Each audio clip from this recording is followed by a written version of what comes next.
एक समय की बात है, कपिलवस्तु के प्राचीन साम्राज्य में सिद्धार्थ नाम का एक राजकुमार रहता था। वह राजा शुद्धोदन और रानी माया के पुत्र थे। विलासिता और आराम में जन्मे सिद्धार्थ ने महल की दीवारों के भीतर एक आश्रय जीवन बिताया, जो बाहर की दुनिया की कठोर वास्तविकताओं से बचा हुआ था। जैसे जैसे सिद्धार्थ बड़े होते गए, उन्हें महल के द्वारों के बाहर मौजूद पीड़ा के बारे में अधिक से अधिक जानकारी होने लगी। अपने पिता द्वारा उन्हें दुनिया की परेशानियों से बचाने के प्रयासों के बावजूद सिद्धार्थ की जिज्ञासा और करुणा ने उन्हें महल की दीवारों से परे उद्यम करने के लिए प्रेरित किया। एक दिन शहर में रथ यात्रा के दौरान सिद्धार्थ का सामना एक बूढ़े व्यक्ति, एक बीमार व्यक्ति और एक शव से हुआ। मानवीय पीड़ा को देखकर हैरान सिद्धार्थ ने जीवन के अर्थ और अस्तित्व की प्रकृति पर सवाल उठाना शुरू कर दिया। अपने सवालों के जवाब खोजने के लिए दृढ़ संकल्पित सिद्धार्थ ने महल छोड़ने और ज्ञान प्राप्त करने का फैसला किया। खुद को एक विनम्र तपस्वी के रूप में प्रस्तुत करके सिद्धार्थ आध्यात्मिक सत्य की खोज में अपने राजसी विशेषाधिकारों को त्याग कर चले गए। वर्षों तक वह भारत के जंगलों और गांवों में घूमते रहे, विभिन्न शिक्षकों के अधीन अध्ययन किया और जन्म, मृत्यु और पुनर्जन्म के चक्र को पार करने के प्रयास में चरम प्रकार की तपस्या की।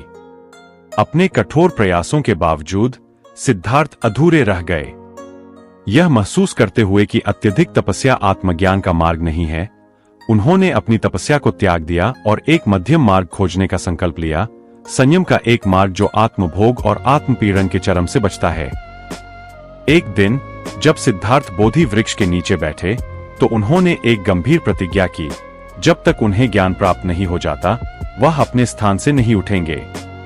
39 दिनों और रातों तक सिद्धार्थ ने गहराई से ध्यान किया और इच्छा, संदेह और भ्रम के राक्षसों का सामना किया, जिन्होंने उनके दिमाग को त्रस्त कर दिया था। अंततः मई माह की पूर्णिमा की सुबह सिद्धार्थ को ज्ञान प्राप्त हुआ।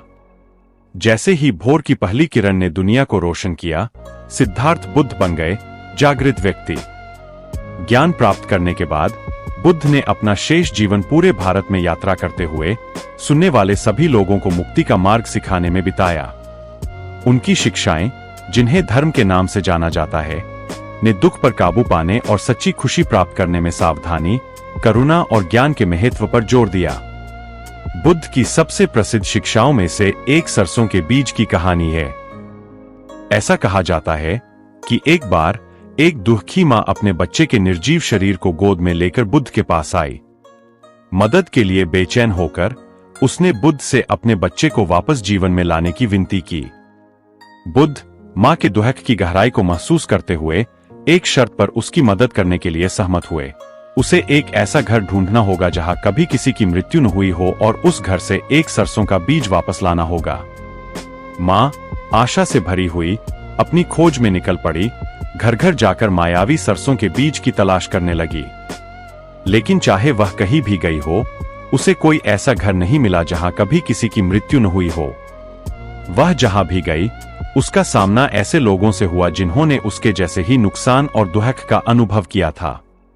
अंततः कई दिनों तक खोजने के बाद मां खाली हाथ बुद्ध के पास लौट आई। जैसे ही वह उनके सामने बैठी, उसके चेहरे से आंसू बह रहे थे। बुद्ध ने उससे धीरे से बात की। उसने उससे कहा कि उसकी पीड़ा अनोखी नहीं है, यह मानवीय स्थिति का एक हिस्सा है। उन्होंने उसे याद दिलाया कि सभी प्राणी जन्म, बुढ़ापा, बीमारी और मृत्यु के अधीन हैं। दुख जीवन का एक अपरिहार्य हिस्सा है।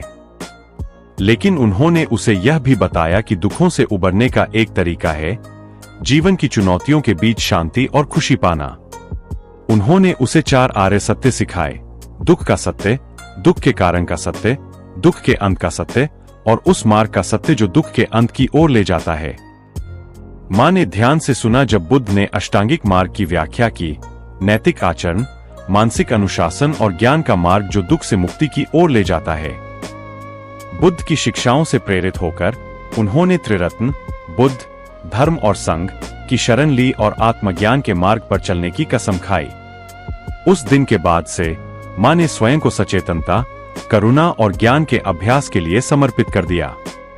हालांकि उसका दुख कभी भी पूरी तरह से गायब नहीं हुआ, उसने इसे दयालुता और समझ के साथ रखना सीख लिया, यह जानते हुए कि यह जीवन का एक स्वाभाविक हिस्सा था।